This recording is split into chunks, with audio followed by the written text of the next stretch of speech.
Hi, and happy Pride Month to everybody, and happy Read Caribbean.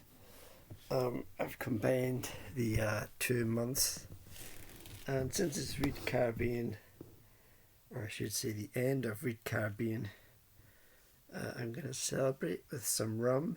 I might make this a tradition, I might not, but this video is brought to you by Pineapple Rum, and this is from Wester Distillery.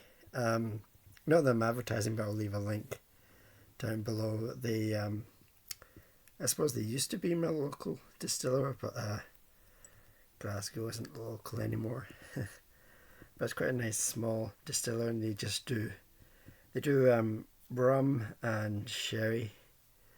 I've never tried the sherry. I don't know what it's like, but the rum I've tried before. It's quite nice, and I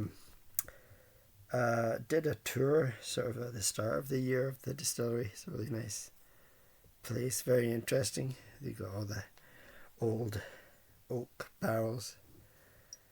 I like that sound. It doesn't really smell of pineapple. It's much more of a alcohol rum scent. I'm just gonna have a tiny wee bit. Yeah.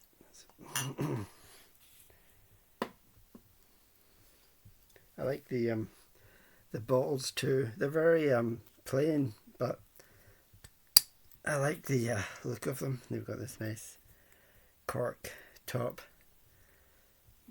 Got a nice look to the bottle. I can't remember what toast I did in the previous Caribbean. So here's to Pride Month and to Read Caribbean Month. Salud.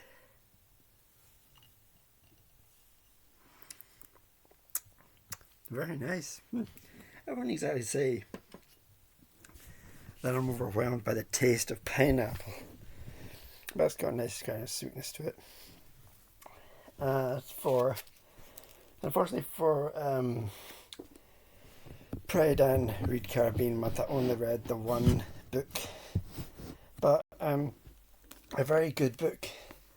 This is Our Caribbean, a gathering of lesbian and gay writing from the Antilles, and it's all sorts of writing. There's poems, short stories, essays,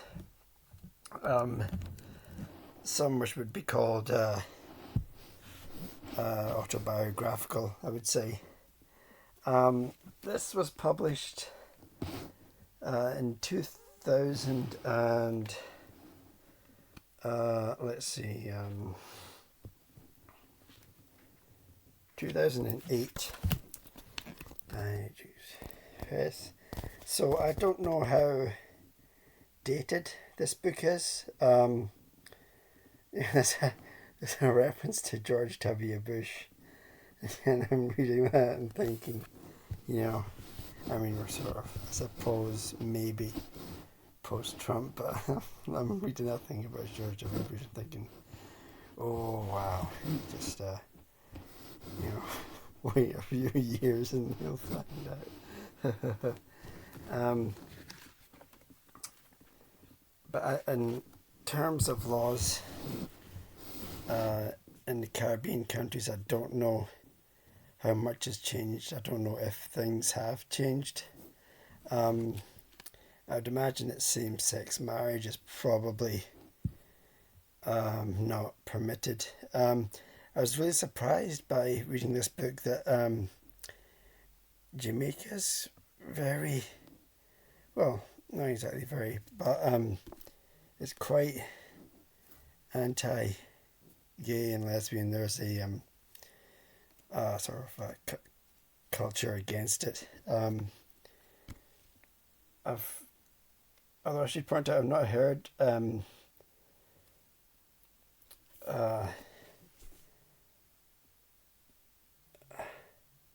Bounty Killer is one of them, and Buju Banton, I think, is the other Jamaican.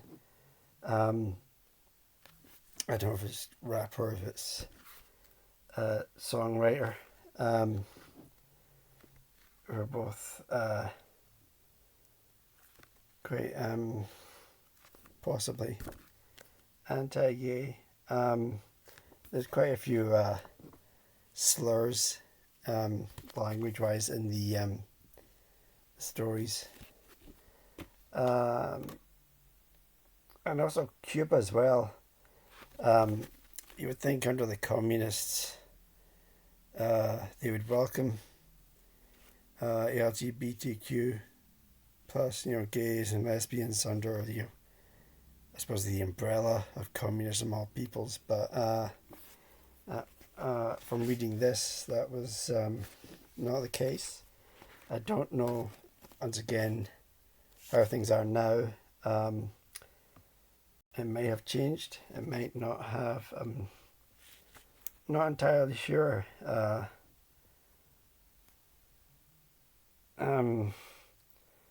wouldn't exactly know where to go to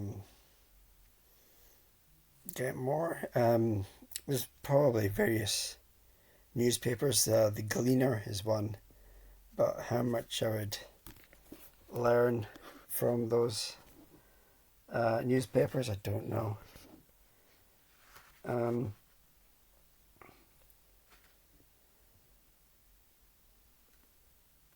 A lot of the stories come from Cuba and quite a few from Jamaica. My favourite short story, or the short story that stood out the most to me, was The Hunter by Leonardo Padura Fuentes. It's quite a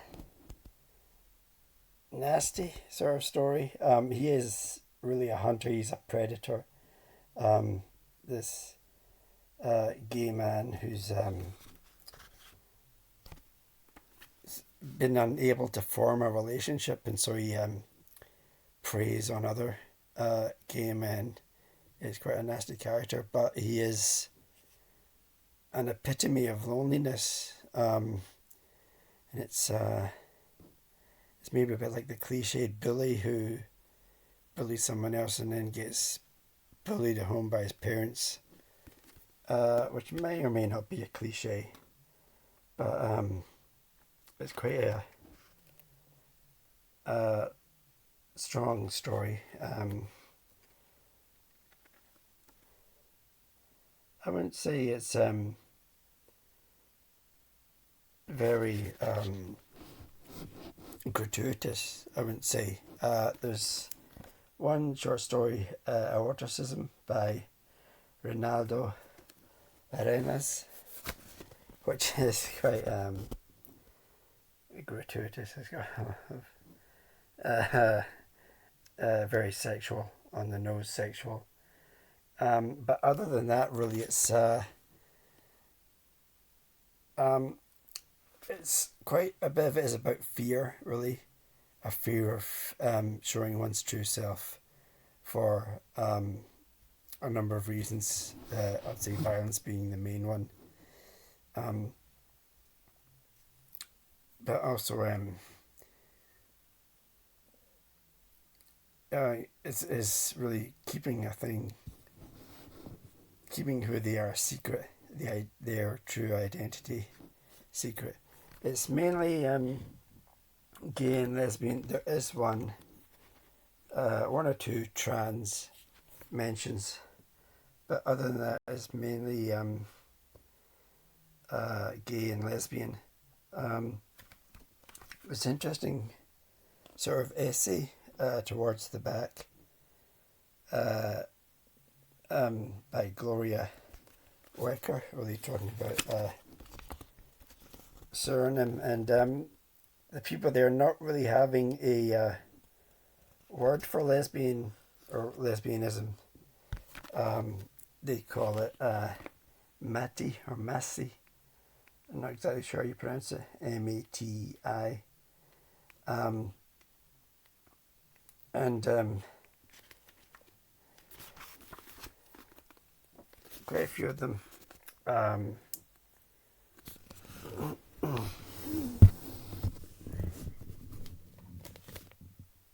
I lost my train of thought. M-A-T.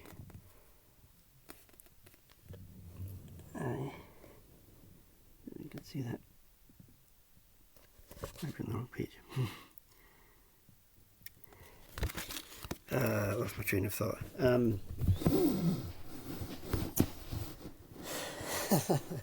Blue sky there.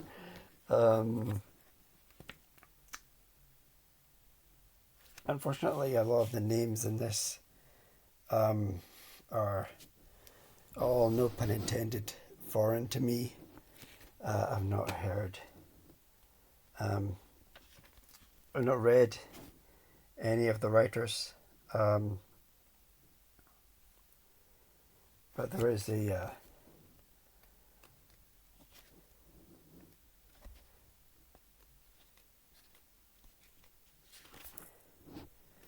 contributors page at the back, so